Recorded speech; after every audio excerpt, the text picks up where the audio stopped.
Translation and purport by His Divine Grace Srila A.C. Bhaktivedanta Swami Srila Prabhupada Ki. Pranava Omkar is the Mahavakya, Mahamantra in the Vedas. Shankaracharya's followers cover this to stress without authority the mantra Tattvam Asi. Purport.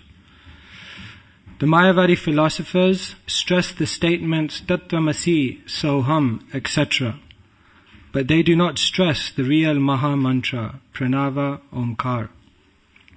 Therefore, because they misrepresent Vedic knowledge, they are the greatest offenders to the lotus feet of the Lord.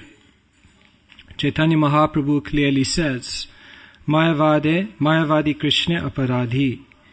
Mayavadi philosophers are the greatest offenders to Lord Krishna. Lord Krishna declares, Tanaham dishata kruran samsareshu naradhaman shipam yajashram ashubham ashureshveva yonishu. Those who are envious and mischievous, who are lowest among mankind, I perpetually cast into the ocean of material existence, into various demoniac species of life. Bhagavad Gita 16:19. Life in demoniac species awaits the Mayavadi philosophers after death, because they are envious of Krishna. When Krishna says in the Bhagavad Gita 9:34, Manmana bhava madbhakto madhyaji mam namaskuru. Engage your mind in always thinking of me, become my devotee, offer obeisances to me and worship me. One demoniac scholar says that it is not Krishna to whom one must surrender. This scholar is already suffering in this life, and he will have to suffer again in his next life if he does not complete his prescribed suffering. One should be very careful not to be envious of the Supreme Personality of Godhead. In the next verse, therefore, Sri Chaitanya Mahaprabhu clearly states the purpose of the Vedas. Om Ajnanatimirandhasya Jnananjana Shalakaya Chakshurunmilitam Yena Tasmai Shri Gurave Namaha. Nama Om Vishnupadaya Krishna Prasthaya Bhutale Shrimate Bhaktivedanta Swami Niti Namine. Namaste Saraswati Deve Gauravani Pracharine Nirvishesha Shunyavadi Paschatya Deshatarine Shri Krishna Chaitanya Prabhu Nityananda Shri Advaita Gadadhar Shri Vashadi Gaur Bhakta Vrinda Hare Krishna Krishna Krishna Hare Hare.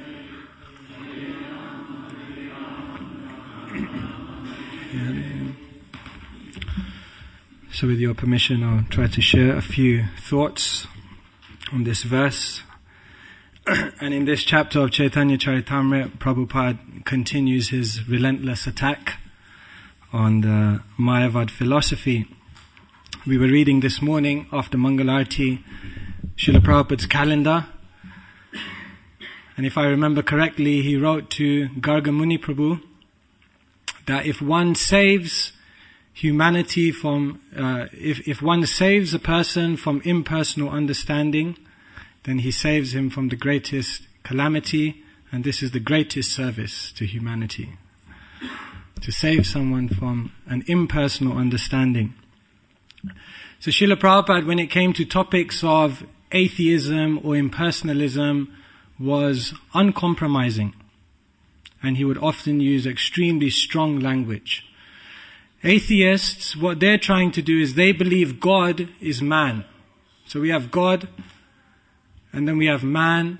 And what the atheists try to do is they try to make God man. So everyone's mortal. There's no one up there.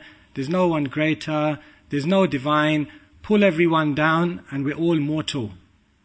So that's what the atheists try to do. They try to pull God down. And the impersonalists, they're on the other side. We have man and God. What they're trying to do is take everyone up. Everyone is God. You are God. I am God. And in this way, both of them actually are forms of atheism. because they're denying the relationship between the living entity and the Supreme Personality of Godhead. Therefore, Prabhupada said it's not that God is man or man is God. God is God. And man is man.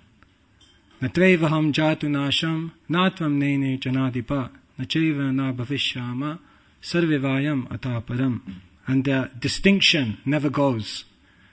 So Prabhupada, when it came to defeating impersonal philosophy, he was uncompromising. And he would use very, very strong language to defeat impersonal philosophers. Prabhupada once said in a lecture, he said, I do not discriminate. I criticize all the impersonalists equally. It's said that the only place where there is nothing is in between the two ears of an impersonalist. So like this, Prabhupada would speak very, very strongly. When it came to atheism and defeating evolution, Prabhupada would speak so strongly. One time they came to Prabhupada and they said, Prabhupada, they said that we have come from apes. Prabhupada said, where's the question of coming from apes? I say you are still apes. And they said, no, Prabhupada, they're getting the theory together, there's just a few missing links. Prabhupada said, the only missing link is my foot in their face. So strong. So strong Prabhupada was, uncompromising. So one may say, how is it that someone can speak so strongly? Here Prabhupada in this purport, he is saying, one demoniac scholar says that it is not to Krishna to whom one must surrender. And Prabhupada says this demoniac scholar is suffering now and he will suffer in the future. So I have met many people over the years who have said that, why does Prabhupada speak so strongly? What is so bad about impersonalism that it must be presented in such a way? These are meant to be scholarly books, but it sounds like the author is making personal attacks on people. It's interesting, Srila Prabhupada's books are not just scholarly books. They're not just academic translations. When Prabhupada wrote his purports, he said, these purports are my personal ecstasies. And therefore, when Srila Prabhupada wrote, he didn't just write from the head, but he wrote from the heart. And therefore, sometimes his heart would come out. And he was unable to tolerate impersonal philosophy. And why is impersonal philosophy so bad? Not only because philosophically it puts the living entity into so many difficulties, not only because the philosophy of impersonalism cheats us of the highest happiness of a relationship with God, but impersonal philosophy was very difficult for Srila Prabhupada to digest, because Prabhupada was a Mahabhagavat and he was experiencing Krishna's presence at all times. Because Srila Prabhupada was always experiencing Krishna, it was intolerable for him to hear someone say Krishna doesn't exist. Speak for myself, if someone says Krishna doesn't exist, then you kind of roll up your sleeves and you're ready to have a philosophical debate. It's still very much on the philosophical platform.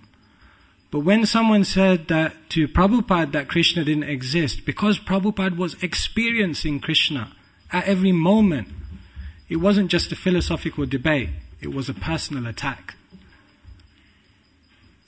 So this is the position of a Mahabhagavat, pure devotee, always seeing Krishna in all situations.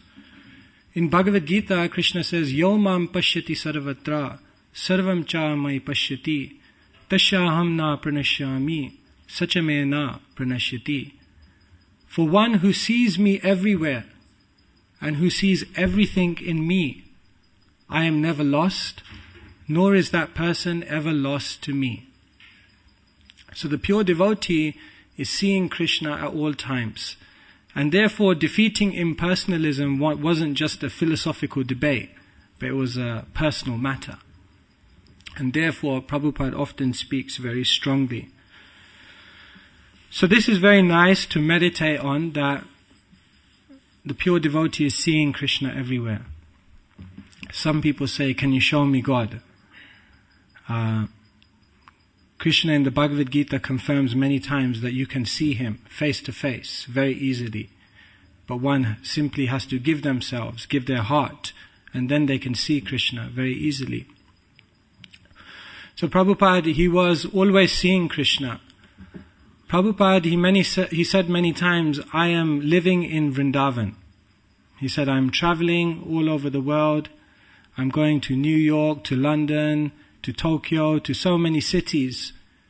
But actually, I'm living in Vrindavan all the time. Prabhupada said, Mayapur is my place of worship, Bombay is my office, but Vrindavan is my home. So the pure devotee is always living in Vrindavan. In the Chaitanya Charitamrita, in one purport, is mentioned, Srila Prabhupada writes that Krishna never leaves Vrindavan. Vrindavanam parityaja padamekam nagacchiti. Krishna never takes one step out of Vrindavan. But Prabhupada then writes, he says, but when Krishna has some business to do, when he has some demons to kill, then it seems as though he leaves Vrindavan. But actually still he's present in Vrindavan. And then Srila Prabhupada said, just like Krishna never leaves Vrindavan, the pure devotee never leaves Vrindavan. And although sometimes the pure devotee may need to leave Vrindavan to do Krishna's business of spreading Krishna consciousness all over the world, still he remains always in Vrindavan. So now Kartik is starting, and I thought this is a very wonderful meditation of always living in Vrindavan. We are not residents of Watford. We are not residents of London, not residents of the UK, not even residents of the material world. We're residents of Vrindavan. That's the ultimate realization. And that's the ultimate space of consciousness that a devotee needs to remain in. In Srila Rupa Goswami's Upadeshamrita, he gives many, many different instructions, the nectar of all instructions. And of all these instructions that Rupa Goswami gives, he says one instruction is the Upadesha Sar. In the nectar of instruction, one instruction is said to be the Upadesha Sar, or the essence of all instructions. And what is that instruction that Rupa Goswami says is the essence? Tannama Rupa Charitadi Sukirtananu Shmityo Kramena Rasana Manasi Niyojya Tistan Braje Tadanuragi Jananugami Kalam Nayad Akilam Ityupadesha Saram. He says the Upadesha Sar, the essence of all instructions, is what? Tistan Braje, that one should live in Vrindavan. Tadanuragi Jananugami, and one should execute their devotional service in the mood of the residents of Vrindavan. So this is an extremely deep and powerful realization and meditation that one can have, to always be living in Vrindavan. So today, what I wanted to do for the next 15 minutes, we don't have so long, but is to just give or discuss some meditations we can have of what is Vrindavan consciousness. What does it mean to live in Vrindavan? Because for most of us, it's very difficult. Although we would all like to be in Vrindavan, it's very difficult sometimes due to responsibilities. So how can we live in Vrindavan even though living here outside of Bhauma Vrindavan? So Jiva Goswami, he says there's no reason to lament if you cannot visit Vrindavan, because Vrindavan is ultimately a state of consciousness. So what is that state of consciousness that makes one Vrindavan consciousness? The first thing is the residents of Vrindavan are very mindful. In the material world now, mindfulness is a big thing. Right? Everyone's talking about it. Be mindful. Right? A devotee is very mindful of Krishna. The mind is full of Krishna. This is Vrindavan consciousness, to be mindful of Krishna at all times. Krishna plays his flute at Vamshivat. Shriman Rasa Rasarambhi Vamshi Vatatatastita Karshan Venu Svaner Gopi Gopinathaya Shriyeshtanaha. And every lunchtime Krishna under the Vamshivat tree plays his flute. And as soon as he plays his flute, the gopis, who are ever thinking of Krishna, who cannot get Krishna out of their mind, they drop everything. Some of them are cooking, some of them are taking care of their children, some of them are doing household chores, some of them are churning. Whatever it is, right in the middle of their activities, they leave everything and they run to Krishna. Because they are mindful of Krishna at all times. Even when Krishna left Vrindavan, the gopis couldn't stop thinking of Krishna. When Krishna left Vrindavan, then he sent Uddhav to Vrindavan and he said, give the gopis a message. Tell them that if they simply remember my activities, then in this way the separation will be minimized. So Uddhav, he went to Vrindavan and he saw the gopis and he gave them the message, just think of Krishna. And the gopis said, just think of Krishna? You're mad. The problem is not thinking about Krishna, the problem is we can't stop thinking about Krishna. That's Vrindavan consciousness, to be always mindful of Krishna. Rupa Goswami says, just as the minds of young girls are naturally attracted to young boys, and just as the minds of young boys are naturally attracted to young girls, may my mind be similarly attracted to Krishna.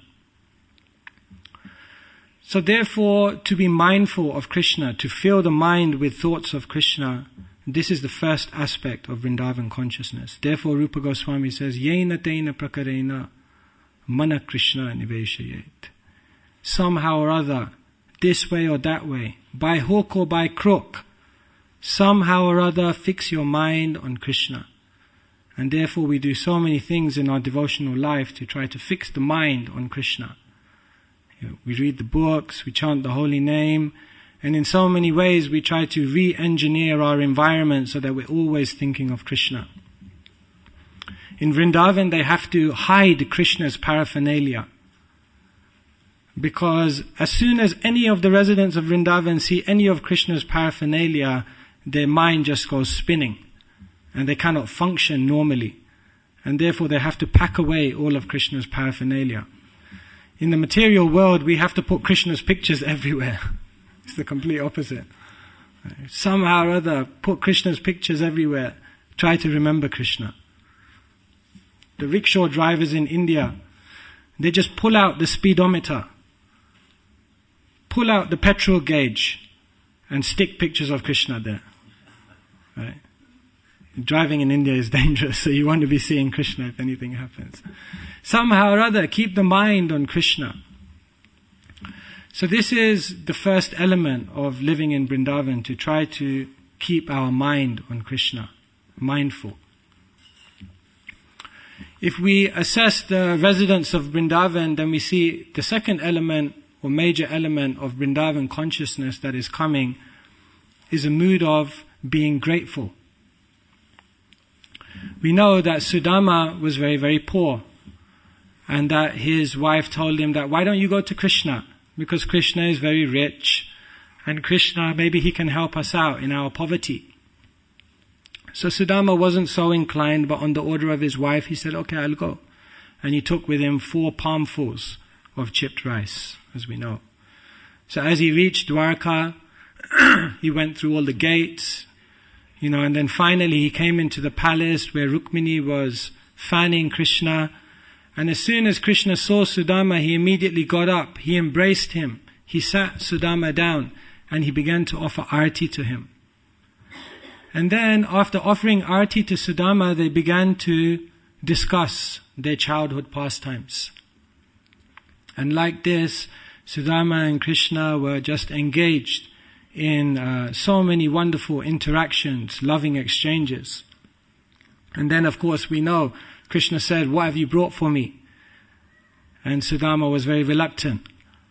And then finally, being petitioned by Krishna again and again, Krishna forcibly snatched the rice from him and relished that offering.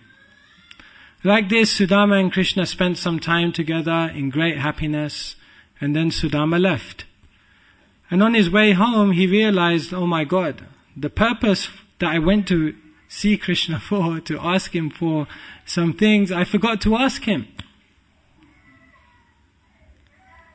But he wasn't disappointed, because he was satisfied. He was grateful. He was grateful that I had the opportunity to see Krishna, I had the opportunity to speak to Krishna, and therefore he had no expectation. And therefore, even though he didn't fully fulfill his purpose, he was grateful. And then what happened? He went back, and then he found that his house had been transformed into a palace. He didn't have the expectation that that would happen. He was grateful for whatever he had received from Krishna. But he received those benedictions anyway. Vrindavan consciousness means a heart of gratitude. In the material world, our expectations are so high, but the reality is so low. And therefore, there's all this frustration in life. The gap between our high expectations and the reality of what really happens. Spiritual life is the complete opposite. The expectations of a pure devotee are very low, but the reality is much higher. And therefore, a pure devotee is happy at every stage, because a pure devotee has a heart of gratitude. If one is grateful, then you're already appreciative that you've received so many things. And therefore you don't expect. But one who is not grateful feels that they haven't received much. And because they haven't received much, they expect so much. Therefore, to meditate on everything that Krishna has done for us and the wonderful position that Krishna has put us in is the meditation to develop a grateful heart. In Sanskrit, gratitude, the word for gratitude in Sanskrit is kritagya. Krita means done and gya means to know. So the Sanskrit word for gratitude means to literally know what has been done for you.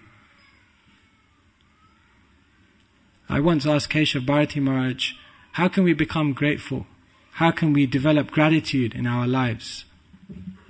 And he said, I do something regularly which helps me to become grateful. He says, I sit down sometimes and in a quiet place I just sit down and I remember that just 5,000 years ago Krishna appeared. Just 500 years ago Chaitanya Mahaprabhu appeared.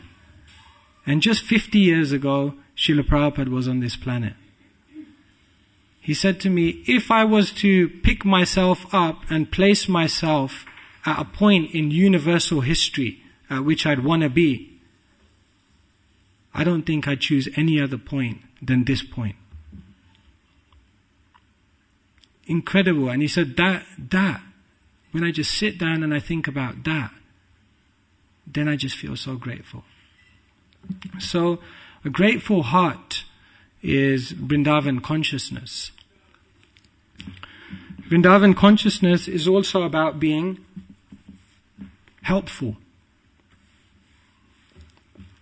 The amazing service attitude of the residents of Vrindavan shines out above anything else. We know that once Krishna was at home and a fruit vendor, as we know in Vrindavan you have the fruit vendors with their rickety contraptions which they have the fruits on, and she came to Krishna's home and knocked on the door, and Nanda Maharaj saw, and Krishna was immediately attracted to taking some of those fruits or having some of those fruits. So Krishna with his small hands grabbed hold of as much grains as he could in his hand and ran towards the fruit vendor. But Krishna, obviously hobbling along most of the grains fell out of his hand. And by the time Krishna reached the fruit vendor, most of the grains had fallen. And there were a few grains left in Krishna's hand. Krishna gave those few grains to the fruit vendor. And what did she do in return? She filled up Krishna, she filled up his hands with so many fruits he could hardly hold it. Just giving without consideration of what I've been given. That natural desire to just give. And like this, she gave. Incredible service attitude. And then turned round, and what happened? Her whole trolley had filled up with jewels. So, this attitude of service, of wanting to do something for others, wanting to do something for Krishna, being helpful, this is Vrindavan consciousness. Some people, when you ask them to do something, like me, they don't do it. Do some service. No, thank you. Then a little higher than that, do some service. Okay, I'll do it. Then a little higher than that is one may say, there's a need, therefore I'll do the service. But even higher than that is when one looks for opportunities to serve. On the lowest level one is not serving. On a higher level one is serving because they're asked. On a higher level one is serving because there's a need. But on an even higher level than that, one is just looking for an opportunity to serve. One is actively searching. What can I do for Krishna? Therefore we know in the spiritual world, there's no dirt, but they're still sweeping. Looking for opportunities to serve. So this service and this giving of oneself to Krishna, this is Vrindavan consciousness. We are often very calculative in how we serve Krishna. 1 for Krishna, 2 for me. 2 for Krishna, 1 for me. Something for Krishna, but still holding back. But actually the service we do for Krishna and the giving of our hearts to Krishna, this is actually the ultimate wealth. This will give us the greatest return. Srila Prabhupada, he came to America with 40 rupees. The thing is, when Prabhupada arrived in America with 40 rupees, he couldn't actually do anything with 40 rupees. Because if you go to a foreign country, then you need to change the currency. And then you need to have the local currency to utilize that wealth. Similarly, we come into this material world with some currency, some assets. Bhagavatam says, Praner, Arther, Diya, Vacha. We come into this world with certain assets. We have our life force, we have our wealth, we have our intelligence, we have our words. This is the currency we come into this world with. But if we want to enter the spiritual world, then this currency doesn't do anything. It doesn't mean anything in the spiritual world. Only when these assets are used to serve Krishna and are transformed into devotional service, then devotional service is the currency which counts in the spiritual world. So one may be very rich, one may be very intelligent, one may have so many abilities, but unless that is utilized in devotional service for Krishna, it doesn't count in the spiritual realm. So therefore, Vrindavan consciousness is about being helpful. It's about having a service attitude. Vrindavan consciousness is also about being faithful. When Krishna and the cowherd boys one day had a picnic, and then the cowherd boys saw a huge serpent, 8 miles long. The lower jaw was on the earth, on the ground, and it seemed as though the upper jaw was touching the heavenly planets, and they saw this amazing sight, and they thought, my God, it would be nice to go and explore what this is all about. So like this, they went into the mouth of Aghasur. And as they were going into the mouth of Aghasura, some of them had some doubts. I'm not sure this is such a good idea. There may be some danger here. But then the immediate thing that came to their mind was, anyway, if there's some danger, Krishna is there. Krishna will look after it. Krishna, He will protect us. That faith the cowherd boys had. So similarly, this faith is something that we have to develop if we want to ultimately live in Vrindavan consciousness. It said, Rakshishyati ti Vishvasho. This is surrender, the firm conviction that Krishna will protect. So, in Sanskrit we have two words. One is chintan and one is chinta. So chintan means meditation and faith in Krishna. And chinta means worry or anxiety. So it's said that if one cultivates chintan, meditation and faith in Krishna, then they don't have any chinta. They don't have any worries or anxiety. Because they've left it all to Krishna. Now I've surrendered to you, now I'm meditating on you, now you deal with it. But if one avoids meditation on Krishna, if one avoids to place their faith in Krishna, then all the chinta they have to take on their own head. Therefore, the best recourse in life, if you want to be peaceful, is to have faith in Krishna and be happy that Krishna will deal with everything. Therefore, Krishna says in the Gita, Bhoktaram yagyatapasham sarvaloka maheshwaram suridam sarvabhutanam gnatva mam shantim rachati. If one wants shanti, if one wants peace, then just realize two things. Number one, sarvaloka maheshwaram. Krishna is in charge of everything. And suridam sarvabhutanam. And He's the best friend.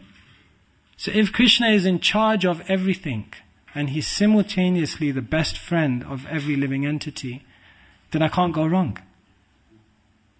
Krishna will definitely protect me. Krishna will definitely look after me. So Vrindavan consciousness means to be faithful. And finally, Vrindavan consciousness means to be joyful.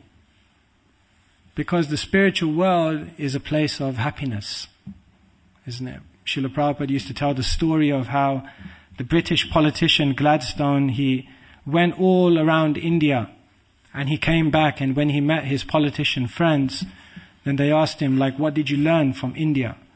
And he said, I saw many things and I met many people, but one thing I learned is that Krishna is definitely God. He said, really? Like, how did you come to that conclusion? So he said, whenever I saw any picture or painting of any other god, they were doing something. Either they were meditating, or they were performing some austerity, or they were engaged in some aspect of universal affairs. But when I saw Krishna, when I saw paintings and pictures of Krishna, He was just having a good time. And then I realized, this must be the man on the top. Because the man on the top doesn't have any work to do. Right? Just having a good time. Yeah? Rasa Raj. Just experiencing all the mellows and relationships and enjoying. So the spiritual world is such a joyful place. Of course, we learn in Brahma Samhita, in the spiritual world, every word is a song. Every step is a dance. Every act is an act of love. All water is nectar. And all trees fulfill all desires. Such a wonderful place.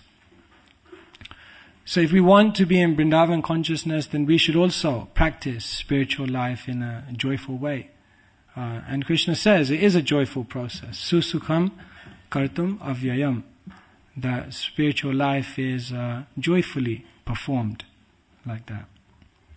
So I have to finish at 8:45. I'm just conscious of time. So I just quickly skimmed over a few things here. Priyojan's coming.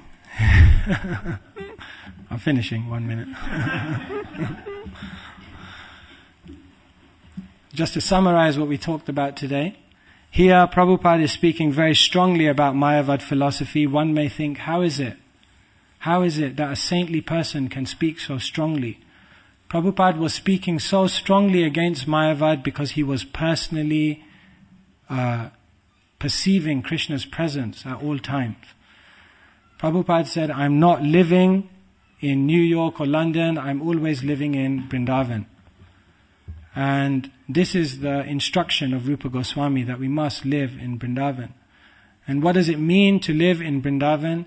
It means to have a consciousness which is mindful, thoughts, always of Krishna. It means to have a consciousness which is grateful, to always see what Krishna has given me, instead of thinking what Krishna hasn't given me.